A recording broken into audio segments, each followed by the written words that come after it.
A Leveros nasceu lá em 78, como serviço autorizado Brastemp, consertando geladeira, fogão, máquina de lavar. Vivi minha infância inteira e adolescência nessa realidade. Quando o ar-condicionado veio para o Brasil, lá no início dos anos 2000, 1999, 2000, com o Ar Split, que tinha que ter instalador, os instaladores começaram a virar varejistas, alguns se organizaram mais, que foi o caso da Leveros, e a gente andou nesse mercado, entrando como uma das primeiras empresas a vender via e-commerce ar-condicionado no Brasil, lá para 2006, 2007, muito na sua época também. Era, não tinha nada, né? Na terra de ninguém. Terra de ninguém. Eu falo isso para todo mundo hoje, parece que a gente está falando de 100 anos para trás, mas naquela época não tinha nada, integração, plataforma, não tinha nada mesmo. Fazia tudo na mão. A gente foi também pioneiro em marketplace, vendendo e distribuindo ar-condicionado. E eu gosto de contar nossa história nesse sentido, Bruno. Até 2016, antes até do investimento que a gente recebeu da 2B, que a gente vai conversar um pouco aqui, a gente olhava muito para o cliente final, vendia através de e-commerce, marketplace, um pouco através de loja.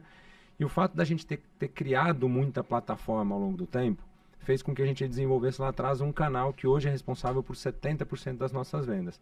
Através de tecnologia própria de vendas que a gente fez e tecnologia própria de operação e serviços, a gente se fortaleceu como uma empresa que, em vez de olhar para o cliente final, o consumidor de ar-condicionado, a gente lá nessa época começou a olhar de forma muito estruturada para o instalador de ar-condicionado.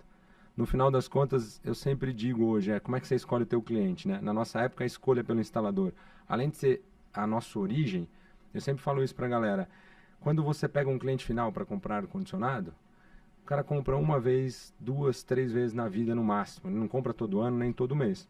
Já um instalador de ar-condicionado vende ar-condicionado todo dia. Então, quando a gente fala custo de aquisição, era muito mais barato adquirir e ter relacionamento com o instalador do que com o cliente final, concorrendo com o grande varejo, concorrendo com todo mundo. E o lifetime value também, que a galera gosta de fazer essa divisão aí, custo de aquisição, tempo de vida, né, do contrato e do relacionamento, também é muito longo com o instalador. Então, nesse momento, a gente entendeu que esse era o nosso cliente, por propósito, por alinhamento. E dali em diante, Brunão, a gente sai de uma realidade de 200 milhões de receita a ano, para uma realidade de 1,5 bi, onde 70% do nosso negócio está centrado no instalador, fazendo com que a Leveros hoje, nessa rodada que a gente passou de investimento, se posicionasse não como um distribuidor ou varejista, mas como uma plataforma, um ecossistema de relacionamento com o instalador. E também vai ser legal falar um pouco sobre o que a gente está fazendo, inclusive em parceria com vocês aqui no G4 também, né? Mas antes de falar disso, eu quero dar uma segurada, mas esse tema, galera, para mim, que a gente vai falar logo depois dessa primeira parte sobre investimento, eu acho que é super importante, porque tem muita empresa que tem uma dinâmica parecida com a tua, não no setor de ar-condicionado, mas, por exemplo, um construtor, uma incorporadora, ela vende aquele imóvel para um dono que vai comprar o imóvel uma vez, talvez 2 vezes, no máximo na vida. Exato. Mas o relacionamento com o corretor é todo santo dia. E aí, o que esse cara está fazendo com o corretor? E que nem esses 2 casos de vocês e de uma empresa, uma consultora, uma incorporadora, tem diversos outros casos que tem esse multiplicador no meio, né? Que é um cliente multiplicador. Mas você pega um exemplo, Bruno, a própria Natura. Perfeito. Acho que é um dos primeiros cases no Brasil, na minha cabeça, que conseguiu usar a rede mesmo e conseguiu entender quem na ponta está influenciando, é a famosa consultora da Natura, né? E no nosso caso aqui, quantas empresas, eu acho, produto de beleza, material de construção, material elétrico e tal, canais alternativos, que a gente fala muito na tecla hoje, né? Canal online e marketplace. Esses canais hoje, eles são um banho de sangue mesmo para a rentabilidade. Sim. Se você não diversificar em olhar canais, ou jeito brasileiro de fazer e-commerce, eu falo que o jeito brasileiro é através de rede. Não tem muita conversa, né? E tem outros também, na saúde tem muito disso, né? Indústria farmacêutica, a própria Essential de nutrição, eles hoje não fazem influenciadores. Grande parte deles é via prescritores. Então, os prescritores são quem? São os nutricionistas, os médicos, eles têm um investimento grande nisso, para conseguir criar essa rede que recomenda o produto deles, que de fato é um produto muito diferenciado no mercado. Então, uma baita reflexão para quem está ouvindo a gente aí. Pode ter um canal alternativo desse, mas a gente vai falar daqui a pouquinho disso. Antes, vamos começar aqui falando sobre o investimento. Por que vocês buscaram uma troca de investidor ou de novo investimento para a companhia? O que foi essa chama que que acendeu? Porque vocês já estavam com ele ali desde 2016, né? Isso. O que aconteceu? Brunão, acho que sabe o que eu acho legal, assim, eu ouço bastante os podcasts aqui, também ajuda para tirar muita dúvida, né? Sim. A galera que tá ouvindo aqui, eu ouço um monte de empresário falar, vamos fazer investimento, vamos fazer rodada de investimento, eu quero um VC, eu quero crescer pra caramba, eu quero um fundo de private equity, qual é a diferença de um fundo de venture capital versus private equity?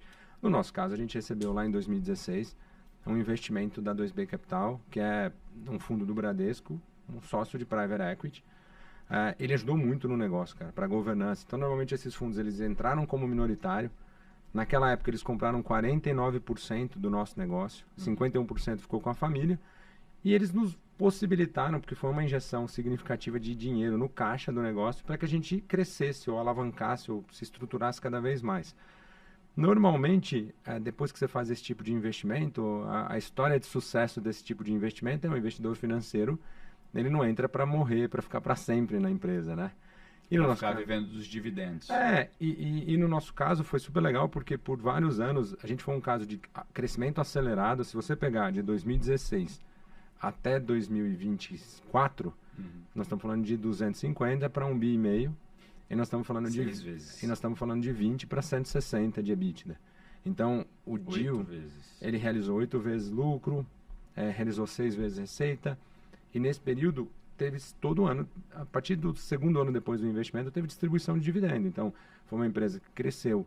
A gente fez uma conta em média 30% ao ano e gerou caixa todos os anos e distribuiu o dividendo todos os anos também.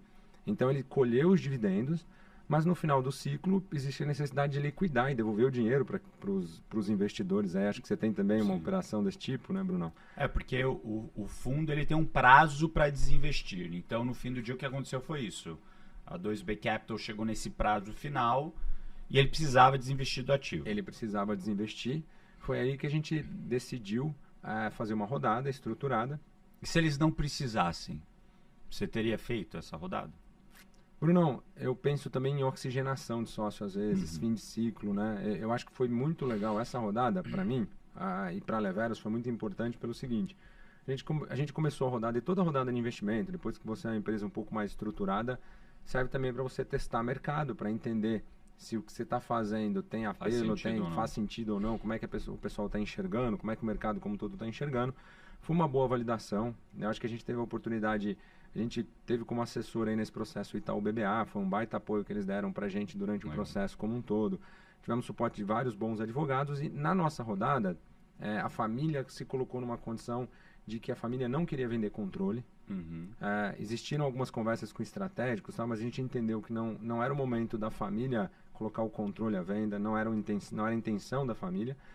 E a gente gostaria, se possível, se tivesse um espaço durante o deal, a família estava disposta até a recomprar parte do negócio.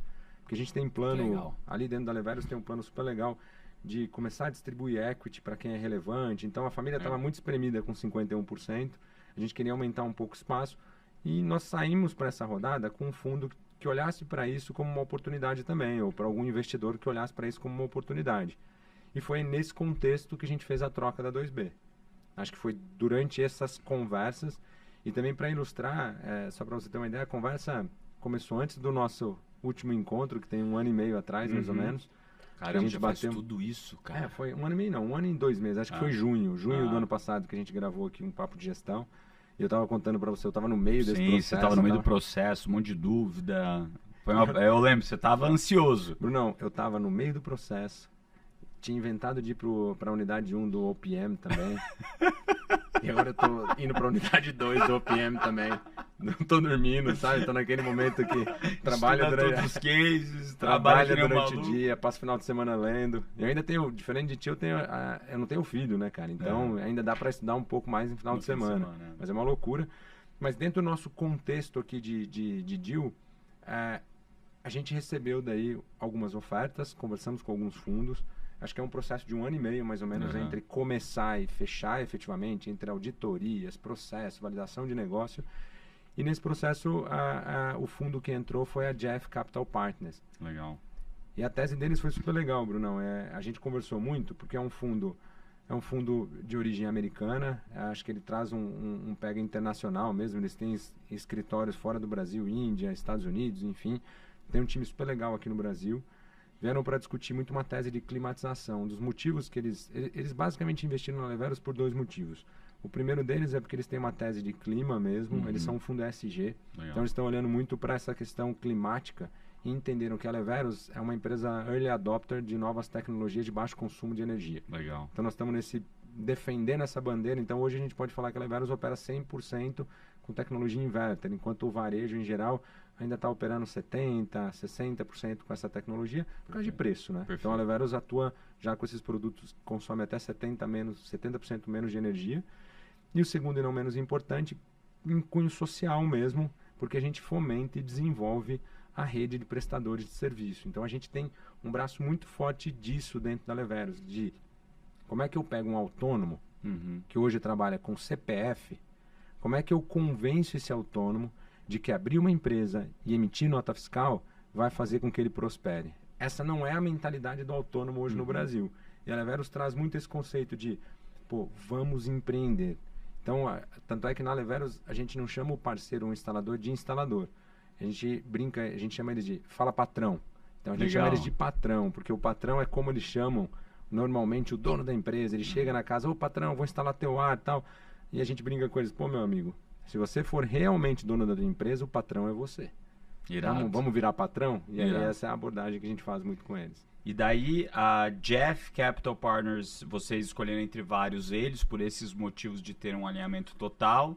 E de permitir a família entrar compondo o cheque. De recomprar também. Exatamente, perfeito. Exatamente.